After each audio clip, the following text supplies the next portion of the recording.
Welcome to the first ever episode on the podcast, Conversations with Curious Minds. And today I am joined by a wonderful man, Jimmy Wightman, who is better known on Instagram as that meditation guy. Jimmy's journey into meditation began through insomnia, anxiety, and depression after years of burning the candle at both ends. And what began as a conflicted, practical search for better sleep gradually became an exploration of the mind, consciousness, and the nature of the self, spanning over 15 years. In this conversation, we explored Jimmy's journey. We also explored why so many people believe they can't meditate and what we're actually cultivating when we do practice meditation, and how meditation can move from being a tool for feeling better to something that fundamentally changes how we experience life. Jimmy's approach to meditation is no doubt rooted in authentic tradition, but what I feel makes his teaching unique is how he translates it into something that is profoundly relevant for modern non-monastic life. We deliberately kept the conversation fairly open, which led to a thoroughly enjoyable and interesting conversation that will add value to your life, guys. Um, So, Jimmy, it's great to have you here. Before you became a meditation teacher, before you got into meditation, who was Jimmy Wightman? Um, Good question. Who was Jimmy Wightman? I suppose you could say that in my early sort of 20s, my life revolved around DJing, music, partying, Ibiza, and then also travel. My job at the time was called a travel organizer. Worked for a company in London, booking people's trips and holidays, quite often around the world trips, things like that. That was my passion. That's why I worked in that. I was really interested in all the amazing things that you can go and see in the world. So I wanted to spend my days talking about that. Although it turned out that it's actually really a sales job. And so I wasn't best suited to it because I would find myself deep in conversation with people for long periods of time about all the amazing things they could go and do. And then next minute I'd be in trouble for not hitting my targets. So I never really got on that well there. And then after that, I decided, okay, right, what kind of a life do I want to create? I want to travel myself. I don't want to be in an office teaching other people where they should go and travel. I want to Mm. go travel. So, very well before the influencer thing came about, I had this idea that if I could run a business from my laptop, then I'd have all this freedom. So me and one of my friends started a business trying to do online marketing. We met somebody else who was a trader who was interested in, he had a track record in trading stocks and shares and oil and things like that. So we got together with him. He used his expertise to create content around that, trading signals. We marketed it. And for about 15 years, we ran this online business, creating, yeah, a website and a trading room, and that was great. So I had the freedom to work from my laptop, to go anywhere in the world.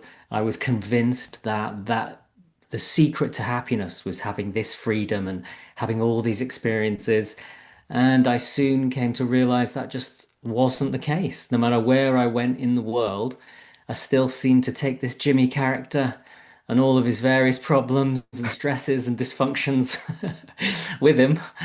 And at some point, it dawned on me, especially because I'd traveled in Asia and I'd been to monasteries and I'd seen monks and things. And I thought, oh, maybe there's something in this meditation thing. But I didn't actually get motivated to do anything about that until I was suffering from insomnia and depression and drinking too much as a Mm. result of too much partying and probably just not enjoying my job enough. Like there was Mm. something that kind of was really bringing me down about doing a job that I wasn't good at. I wasn't the right fit. So thankfully, that combination of things created enough suffering to push me into wanting to learn how to meditate. And that was where the journey began. I love that phrasing of it. Thankfully, I was pushed into enough suffering that I went down this path because it's so easy to kind of I mean, it's natural to resist suffering, and actually, that's often the very thing that asks you to kind of think differently and look in different areas. But so from what you described, it was a bit like you sort of had this ambition to live life on your terms and get as much kind of external freedom as much as possible.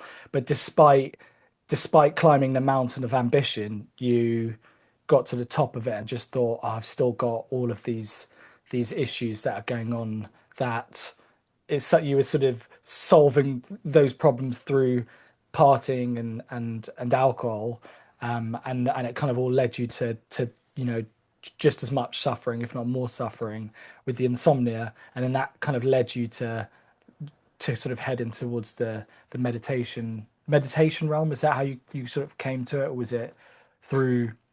That's pretty good. That's a pretty good summary. Yeah, there was a specific moment actually when I was in Mexico with a friend of mine. We ran the business together, and this is what I'd been working really hard to achieve: is to get to a point where I had loads of money in the bank, not millions, don't get me wrong, but more than enough, a cool place to live in Tulum in Mexico. And I was on the roof of our place, sort of looking out over the jungle. Yeah. And I was thinking, well, I've got it. I've got the thing that I wanted so much, but yet there's something inside me that says, like, this doesn't feel like I thought it would feel. I don't feel like I thought I would feel. Mm. And I had this plan that I would stay in Mexico and I would have this, maybe I'd even live there, who knows? I was totally open because I wasn't in a relationship. And I just thought, "Do you know what? This is just turning into a long holiday." So I'm gonna go home and I'm gonna try that meditation thing I've been putting off. And so I got home and did that. So where was the seed sown? Because it obviously at some point had quite a strong impact on you, and you thought I'll potentially bank that for later. Yeah, that's right. I'd had the first seed sown, God, probably maybe even 10 years before, when I'd been traveling around Asia and I'd been in temples and felt the quietness and the peace and seen these monks. And I just thought, oh, there's something to this. This feels Mm. really calming. But at the same time, I was also quite anti-religion and anti-spirituality. So Mm. there was a bit of cognitive dissonance there Mm. because I'd felt like I'd rejected anything like that and I'd embraced science and I thought it was a one or the other situation. Um, but then I started to read things and see things about how meditation was scientifically proven, and that's what allowed me to sort of allow my mind as it was then to start to entertain the idea that this might be okay. Back Mm. then, I would have said, oh no, energy healing or anything weird, no thanks. But this apparently is scientifically proven. This is a mind training. So I could open myself to that, you know.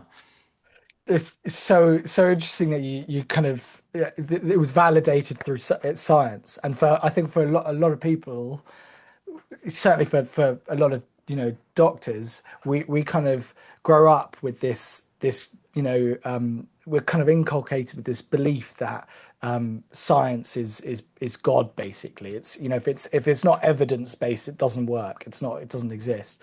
And the route in for a lot of people is only once the science demonstrates the value. And that very much it sounds like it's that was your way in because you had this resistance towards spirituality and religion. Yeah, and I also think that I had a thing back then about being worried what other people think of me. Mm. And so if I was to talk to a friend about it or even talk to my parents about it, I'd feel the need to make them think that I'm not weird by saying, yeah, but this isn't weird because it's scientifically proven. So therefore I'm not weird. So don't think anything bad about me, because I was so Yeah. insecure. Yeah, yeah. So it was like your sort of validating defense barrier in a way. Yeah, exactly. That's a perfect way to put it. So yeah, so what happened when you eventually decided to to make the jump and come back to the UK, was it? Yes, I came back to the UK and I was living in Notting Hill at the time, and there happened to be somebody teaching meditation locally. So that was the only reason I chose that place. I didn't do any research about different traditions or ways in.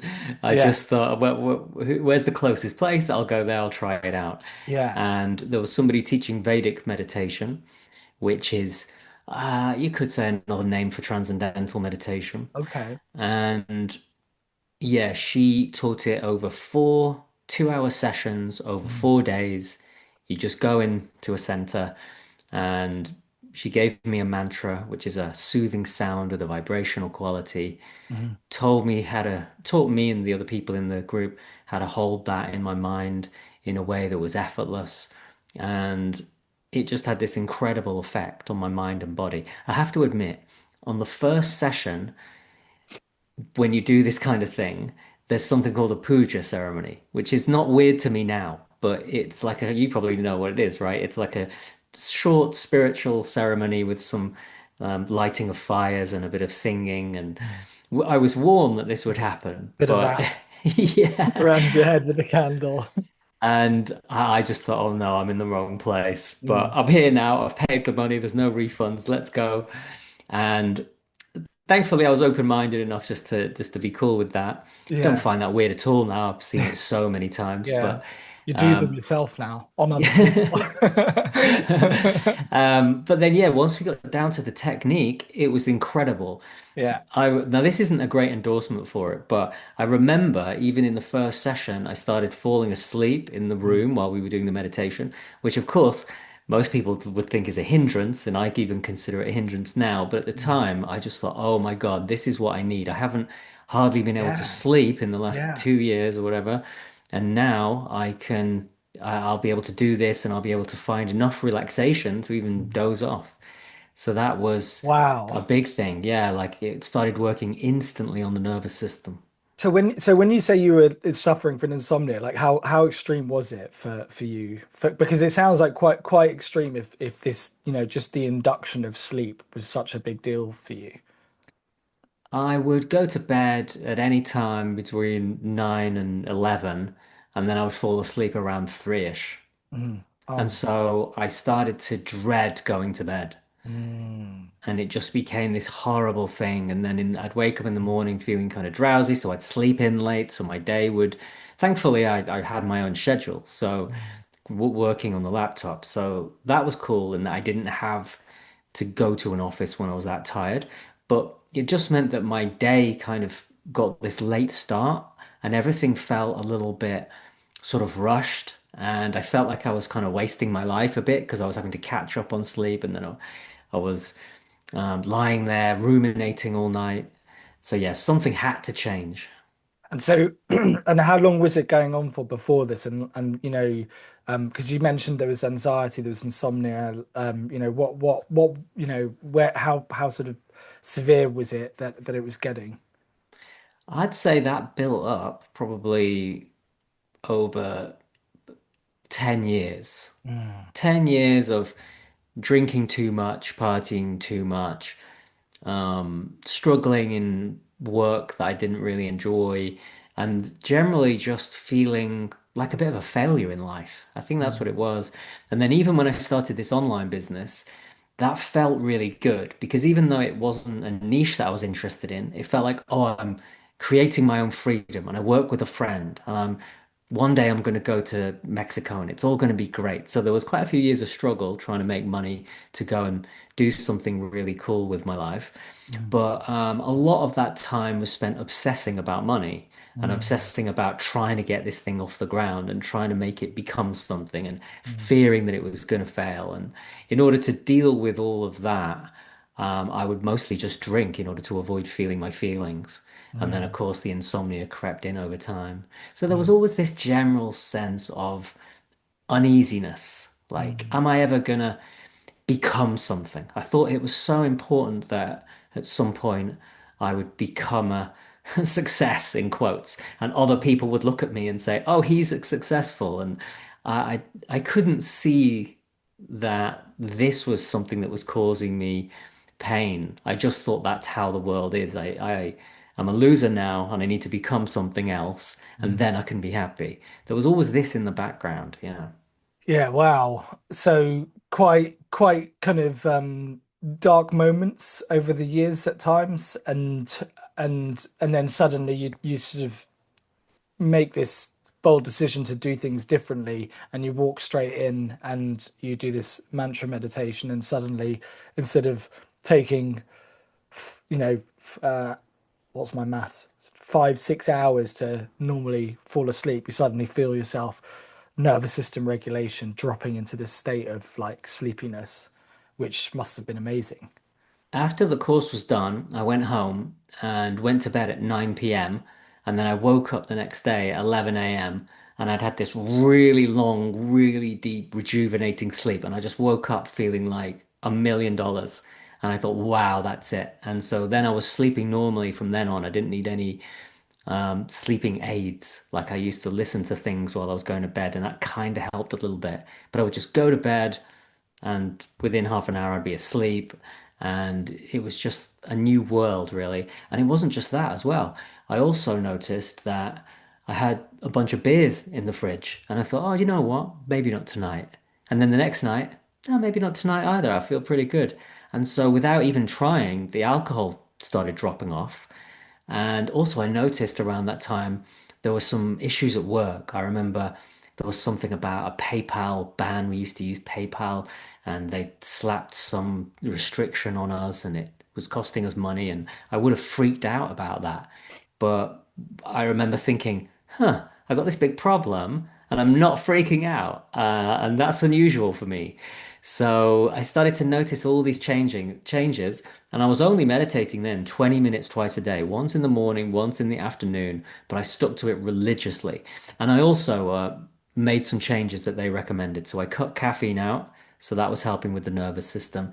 And also I was being a bit more careful about my social interactions. I used to go out all the time to the pub and places, and I started to cut that down a bit because I could see that this was working. I didn't want to mess it up. Wow, that's like an incredible transformation to have. It was the course just a week long, and then you came back and immediately just the insomnia was almost cured. Was it completely cured from that point? The insomnia was cured. I mean, I wouldn't say that I never have a bad Of night's sleep. course. Yeah. Sometimes things happen. But generally, I would say my insomnia was cured on that course. And then Mm, the other changes that I'm talking about came in slowly over the mm, next week to 6 months. Things mm, really started to change, yeah. And I mm. felt much more positive about creating change in my life. It really felt like there'd been an uptick in how things were going, yeah. And then, so from that point where you've had this drastic transformation and probably one of maybe the most important aspects of your health, your sleep quality, and then you go on to make these changes with your relationship to alcohol, your relationship to going out and partying. How do you go from there to Jimmy, the meditation teacher? I suppose the next thing was wanting to do a meditation retreat Hmm. because I thought this meditation, 20 minutes twice a day, Hmm. is making me feel really calm, happy, and also there's like a subtle feeling of bliss in the background of my Hmm. experience somehow. And obviously, having been into the clubbing world, the thought of bliss and ecstasy and rapture, that really captured my imagination. And of Yeah. course, the teachers tend to talk and emphasize this aspect of it too. So I Mm. booked myself onto my first retreat, which Mm. was called a rounding retreat, Mhm. where we would do 20 minutes of mantra meditation. Then there'd be some yoga, some breath work, back into the mantra meditation, followed by yoga breath work. And that's called a round. And you would do them for 4 hours, 5 hours at a time. And of course, during that retreat as well, there was also a lot of talk of Ayurvedic diet and all of these different esoteric things that I'd never heard of before. Mhm. Some of it I was really drawn to, so I thought, oh, I'll change the way I eat and I'll cleanse my body, and that sounded good. but then I was also still quite resistant to the idea of the chakras and the energy centers. And I thought, well, if you can't see them on an X-ray, they're probably not there. So this is all just woo-woo nonsense. Mm, And then during one of the meditation sessions, I had like a huge heart-opening experience where I felt all of this love and bliss and joy and mm. ecstasy. And that lasted for about 2 weeks after the retreat. Wow. And so I became a little bit obsessed then Mhm, with reading about chakras, energy centers, consciousness. mhm, There'd been a lot of talk on this retreat about what consciousness is. And I remember thinking, well, it's just something that's made by the brain. This guy's making something up. So I went and researched that and found like, oh, it's actually this big mystery and nobody knows what consciousness is. So I started to become more and more open to exploring these things. mm, Started watching some documentaries on quantum physics and then watching some documentaries on Hinduism and trying to see how they line up, that kind of mm. thing. Wow, okay. And yeah, that's yeah, it's fascinating. So it's basically this curiosity that just evolved and then started letting go of like old beliefs and the needing to know certain things. Yeah, I felt like it had been verified in my direct experience that this meditation style, which had come from an ancient tradition, Mm, um, because it had worked in my own direct experience, then now I was open-minded to other things about these ancient traditions. What mm, else did they have to teach me? What's this thing called Kundalini? Is it real or is it made up? mm, Um, so I was still very skeptical, but I just wanted to know. I wanted to find out if it was true. So I started reading books, watching documentaries, and also becoming more interested in the other traditions. So what about Buddhism? mm, I'd read a book on Buddhism years ago mhm. when I was traveling, and that didn't really make sense to me, but I thought maybe it would now. So I started having a look into that, and yeah, slowly but surely, I just became enveloped in Mm. all of this stuff. Of course, Ram Dass found his way into my podcasts, Alan Watts, and of course that had a huge effect on me. And so you explored lots of different traditions, and eventually you found Shinzen Young, who I think had a big influence on you.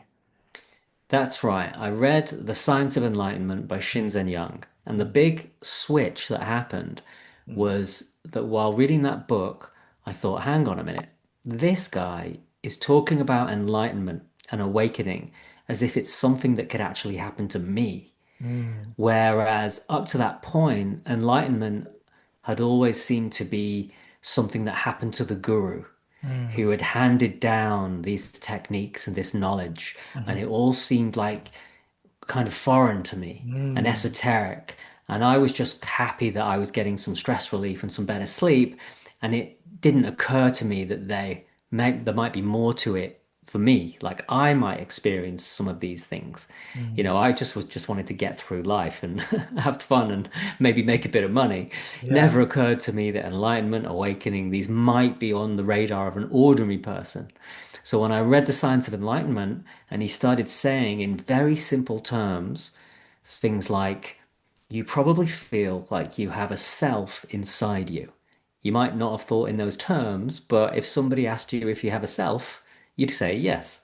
But if you go looking for it, you can't find it. And one of the things that can happen when we do these practices is that feeling that I have a self inside me can go away. And it's hard to explain why, but that's extremely liberating. And so I thought, oh, okay, this guy seems to be talking my language. He's making these things simple. And I trusted him because his story was so fascinating. He'd been a Shingon monk in Japan when he was 20, and he'd had 50 years of deep practice in all of these different spiritual communities. I think for 15 years he was the, the right-hand man translator for the oldest Zen master in America and just had all these incredible stories. So I got fascinated by this guy. I trusted him. And so I started to experiment with new meditation techniques to see what influence and impact they might have on my mind and my consciousness and my life in general. You mentioned about enlightenment becoming something um, attainable.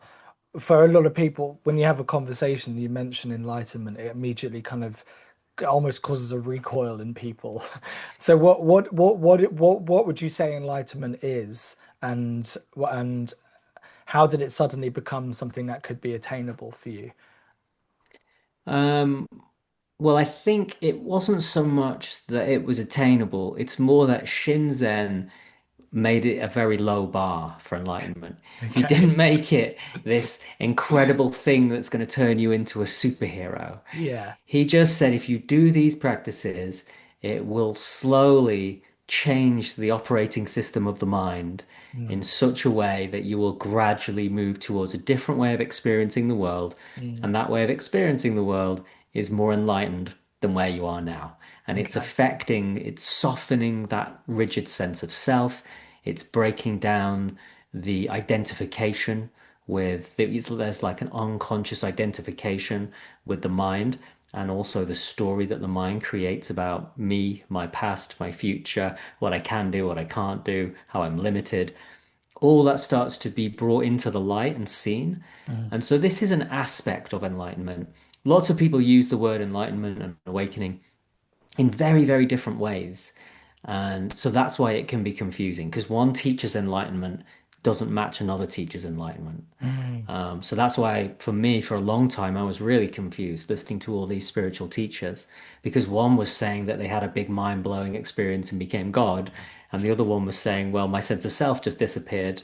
mm, And I'm thinking, well, those two things don't match. Now mm. I understand that how they're related, but for many years I was confused. But either way, I was just intrigued and just started following the thread.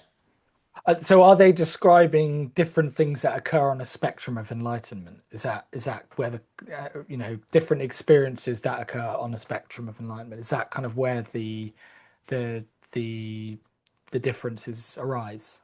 I think that's a nice way to put it. Yeah. I mean, a really simple way to put it is that there's a territory Mm, and everyone's journey across that territory is completely unique to them. mm, And anyone who makes that journey will speak from their unique perspective. mm, And some people will maybe take the mountains, some people go via the sea, some mm. people another way. And Yeah. so, although we have a completely unique journey, there is a vague sort of territory that sort of maps out. And that's why a teacher is useful actually, because there's many ways that you can end up in dead ends on that journey. So teachers can point that out and help you walk through it. But only you will walk through it in your own unique way. Yeah. Mm. Teachers are definitely useful. I can vouch for that. More on that later. But so you mentioned about kind of this softening of the mind, and it kind of worrying about the future, worrying about what other people think, reflecting on the past, getting caught in loops in the past. So when all of that softens, what replaces it? A sense of freedom, openness, Mm, and more calm and tranquility mhm, because you're less unconsciously driven. mhm, You're not feeling so caged in mhm, by beliefs that you don't even realize are caging you in. And mhm, also your entire sense of identity. For me, I couldn't see how that in itself is a prison. mm, And so when that starts to break down, that really creates a huge shift because just in basic, simple terms, I would suddenly think, hang on a minute, I don't have to do that. The way I normally do things, I just don't have to do that anymore. Oh, I don't have to explain myself to that person. I don't have to act in that way. And mm, sometimes I would actually act in ways that were unconscious, the old patterns. But I would see them as the old patterns and say, well, I don't like that anymore. I don't want to do mm, that again. Whereas before, everything I was doing just felt, well, of course this is how it is. And of course mm. this is what I do. And I'm right and the world is wrong. You know. It's so interesting you talking about that, because I recently found myself in an environment around around a group of people where I felt this old pattern of kind of seeking a sense of validation. Probably not, not people that I feel like I would have felt that comfortable around for whatever reason. And yet you sort of see these patterns of almost when you're around you can in certain environments you kind of see this pattern coming up of discomfort and you can act from that place. But it's and but I think for the first time I kind of saw it a lot quicker than before. And so it doesn't, it sort of, there seems to be like this stage for me where you're noticing the patterns quicker, and then you're, I guess that in itself is just what softens it, because it's the awareness of the pattern without needing to change it that at some point you automatically just go, I don't need to continue in that conditioned behavior. Yeah, yeah, that's a really nice way to explain it. So that's metacognition. So you start to notice thoughts as thoughts Mhm, rather than being hypnotized by the content of the thought. And as you know, one of the ways I get people to build that metacognition is mhm, to just see how the thoughts are rising in the moment. Is it a mental image? Is it mental talk, like an inner monologue, or some mhm, kind of hearing experience happening in the mind? Are the two happening together, like a little movie, or are they separate? Is the image black and white, or is it moving, or is it in color? Is that voice you can hear in your head really you? Or is it a sensory arising coming and going? If it's really you, why can't you control it?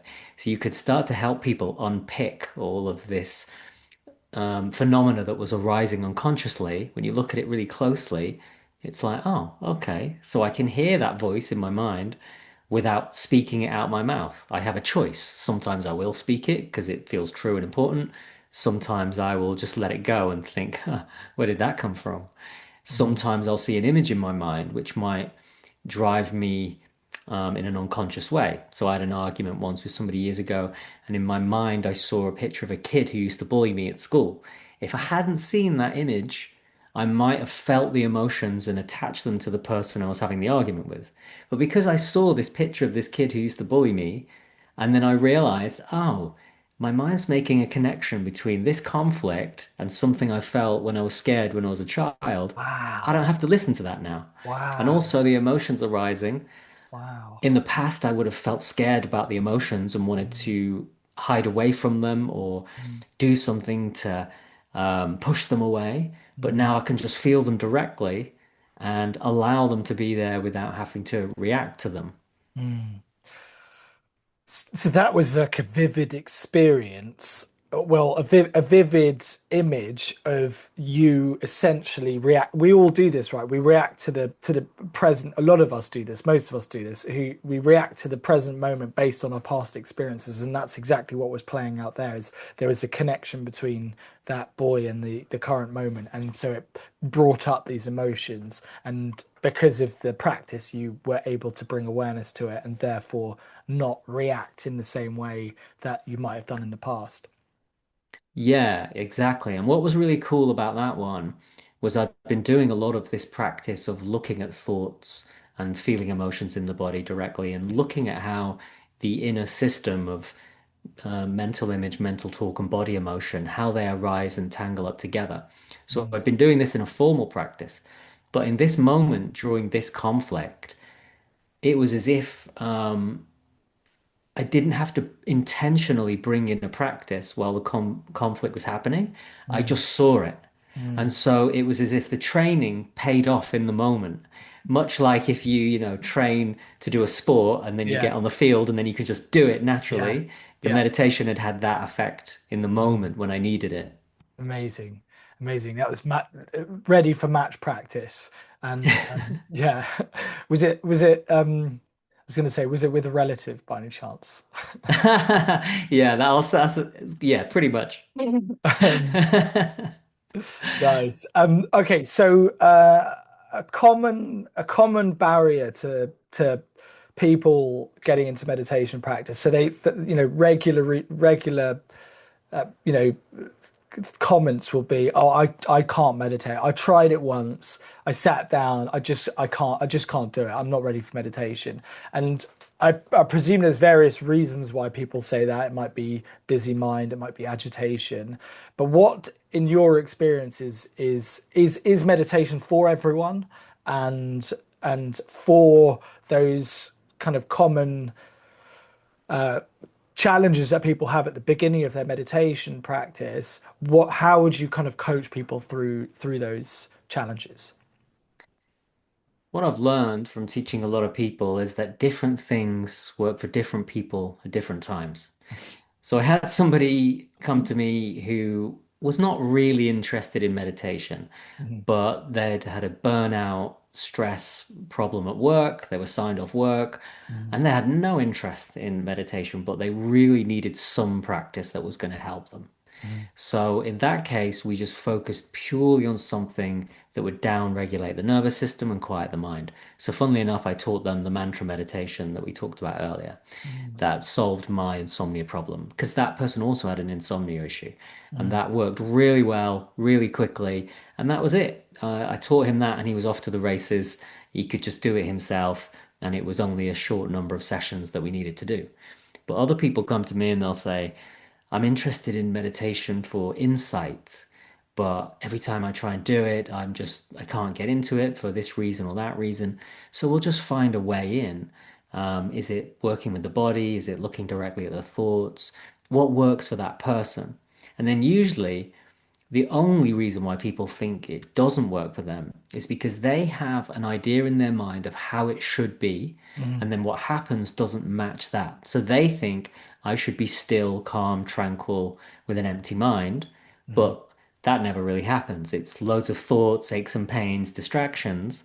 So they think something's gone wrong, but actually that's just the territory. And so you learn to navigate that as bring that into the meditation if you're doing insight meditation, work with it directly, and mhm, you build this metacognition, the ability to notice thoughts as thoughts.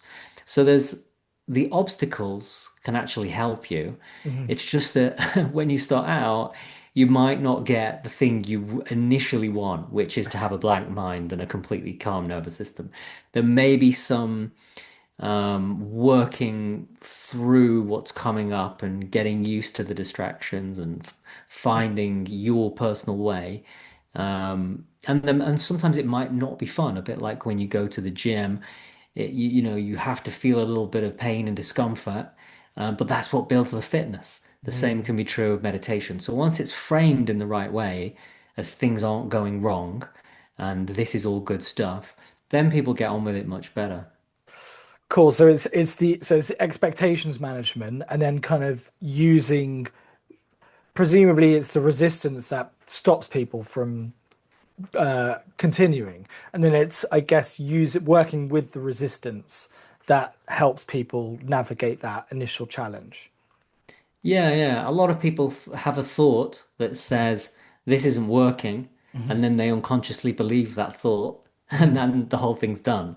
mm, But if you could see that all of the thoughts coming up are just sensory arisings, you're not doing them, they're appearing as phenomena, mhm, mental image, mental talk.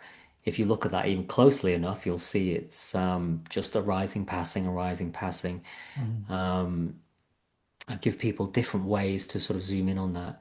And then also we can work with the body, feeling emotions, feeling discomfort, learning to accept it. mhm, And I find that the people who have the most difficult time with it, they're the ones who tend to get the most benefit because they're learning how to be equanimous. They're mhm, learning how to feel their feelings without freaking out or reacting or suppressing. They're mhm, learning how to have difficult, uncomfortable thoughts come up, but mhm. again, without being unconsciously driven by it. So you're rewiring the nervous system to operate in a new way. And you mentioned a couple, you kind of alluded to a couple of I guess foundations of meditation that I've come across in certain frameworks. For example, the framework of um, sensory clarity, concentration, and equanimity. Would you say that's a useful framework for people to be aware of, that could be a sort of useful foundation to cultivate a meditation practice, or do you use a different framework, or is that completely, it depends again on different people, they need different things? Yeah, you're right. It depends on the person and the technique that they're using. So the person using the mantra meditation, Oh yeah. that's not really helpful. And there are Mm, other styles of meditation where it's not. But for the majority of people who I coach, they're interested in insight and mindfulness. mhm, So what you've described is exactly how I would put it. I would say, look, what we're going to develop here is the skill of mindful awareness. mm, And that that ability, that mindful awareness is going to arise when these three core skills come together and work in unison. And those skills are the concentration, which is mm, really just the ability to put your attention somewhere and have it mm, stay there without it wandering off too much and mhm, without too much effort. And also, I like to sort of say that a bit of a kind of a loving, kind intention might come with that as well, like attending to something in a loving way. Some people don't like that, so it depends on the person. But yeah, that's concentration. it's a Sensory funny, clarity. sorry, go on. I I was was gonna going to say it's a say, funny statement that someone doesn't like loving. It's funny. I know, but I So, get it though, because I was the same. It took me yeah, a while to be exactly. into that.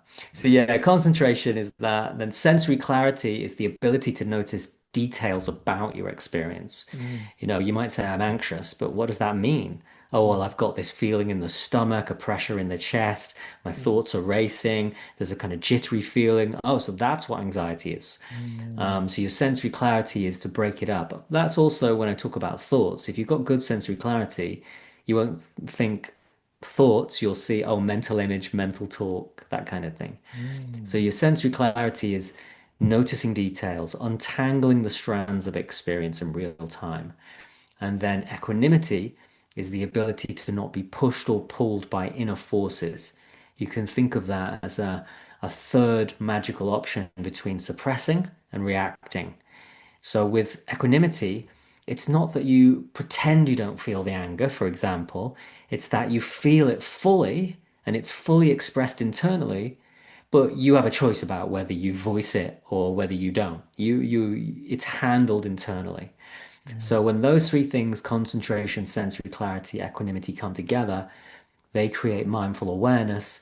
You build that baseline of mindful awareness up in the meditation practice, but also in your everyday life as you're just going around doing ordinary everyday tasks. The mm, more your mindful awareness builds up, the less suffering you will experience generally. Suffering goes down, and fulfillment of life and the joy of life tends to go up mm, because you're experiencing life in a more clear and unblocked way. So a mm, sunset is way better with strong mindful awareness. And mm, similarly, anxiety, stress, worry, rumination, all more handleable and easy to deal with mindful awareness. mm. Yeah, amazing. And it's interesting because we're living in a world where a lot of people talking about longevity, like how can I expand my life by 5, 10 years, 20 years? But what if you can live life with twice the depth? And this meditative practice and awareness seems to give you that depth. Yeah, funnily enough, my teacher says something exactly like that. He says, many years ago, some wise people slipped me the secret to longevity or something like that. And he says, rather than living a long life, you want to be able to cultivate a way of being that means you can live a life that's so full, it's two or three or even 10 times bigger than what most people can experience because you can experience your emotions fully. You can love completely. You can have total connection. You can hear the sound of a bird in a way that becomes transcendent. Amazing. That we have the hook for the podcast there. Yeah, love it. So good. Nice. Okay. And before we finish, I just wanted to ask about, you know, um, because I've worked with you, and one of the things that I loved, one of the things that really stood out for me is when we would meditate together one on one across Zoom, and we would go into this meditation, and there we would talk to each other, which was a surprise because I think, as you mentioned, most people think that if you're speaking whilst you're meditating, it would pull you out of the practice.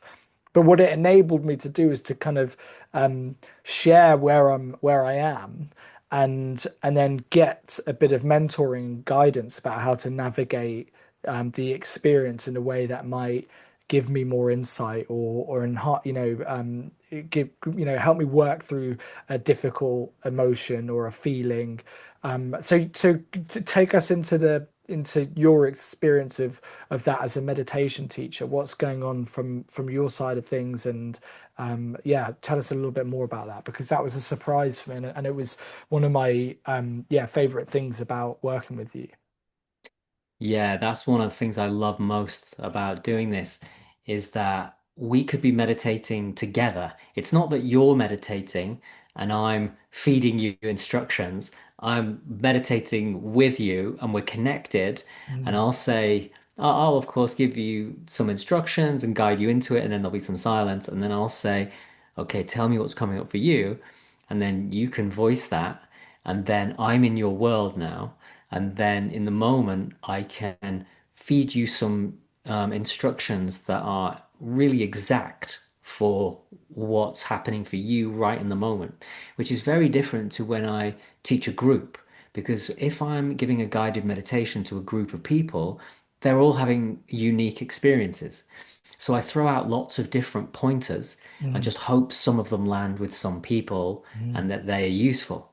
But with you, because you were feeding me your direct experience, saying, mm, for example, oh, I've got this really strong pressure in the chest, I can just say, okay, why don't you try this? mm, And then you can say, you can try something, and a few minutes later say, okay, now this is happening. mm, And so we're working together with what's coming up in the moment. And I think the reason you liked it so much is because it makes you super present because I'm mm. with you in the experience and we're directly having it together. For sure. It was, yeah, super present, super deep meditations. And yeah, I'd come out of them, and sometimes I'd go away and just continue the meditation. It was, yeah, it was very special.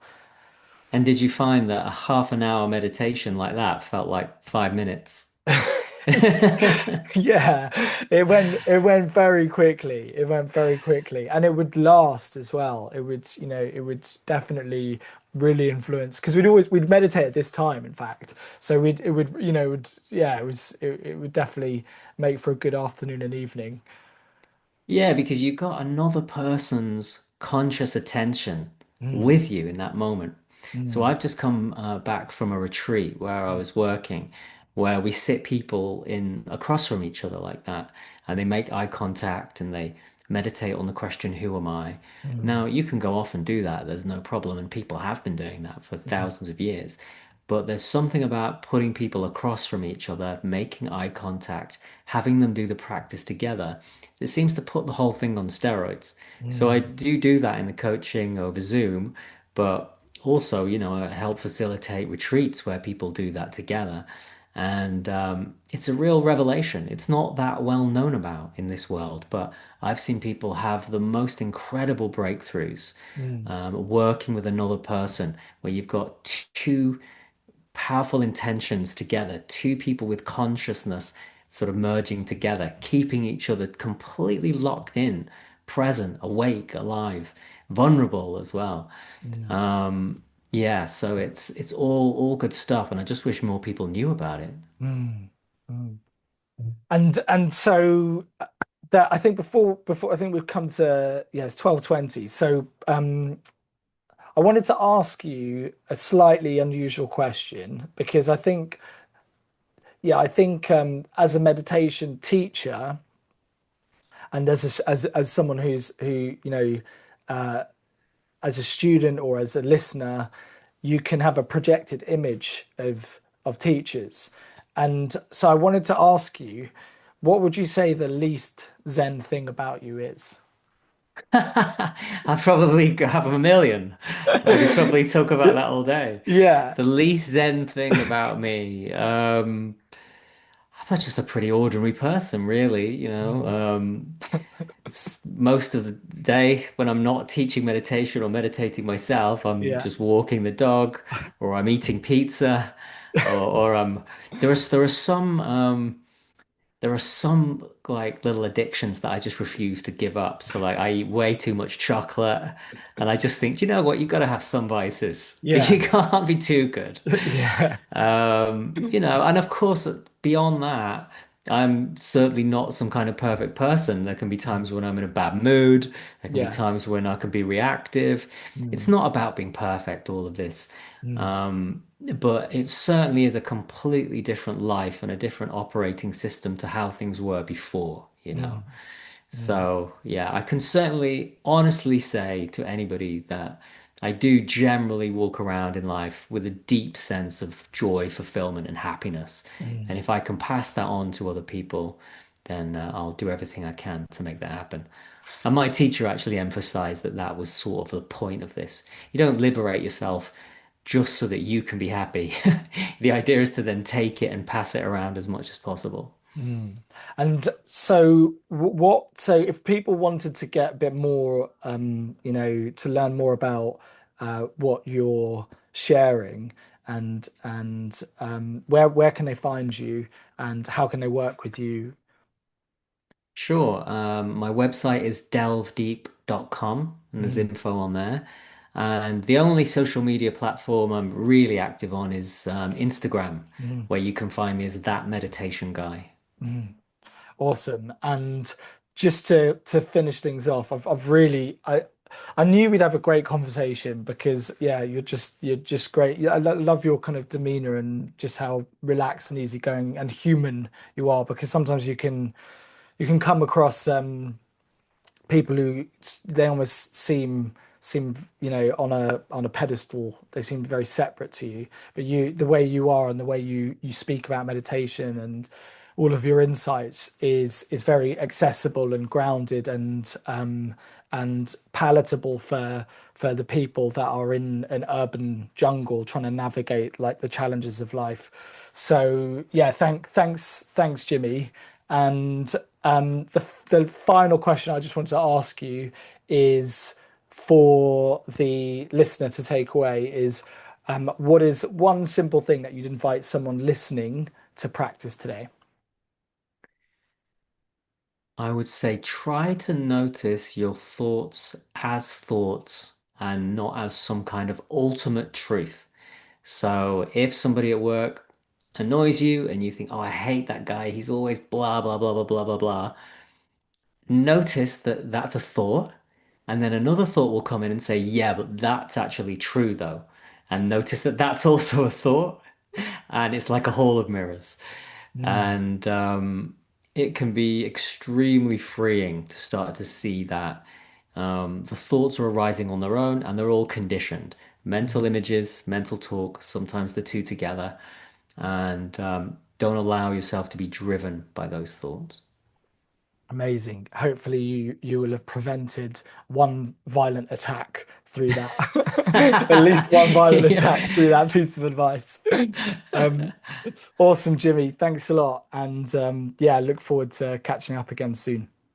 Thank you, Shiv. Really appreciate it. I love you, man. You're an absolute legend, and I've absolutely loved the time we spent together.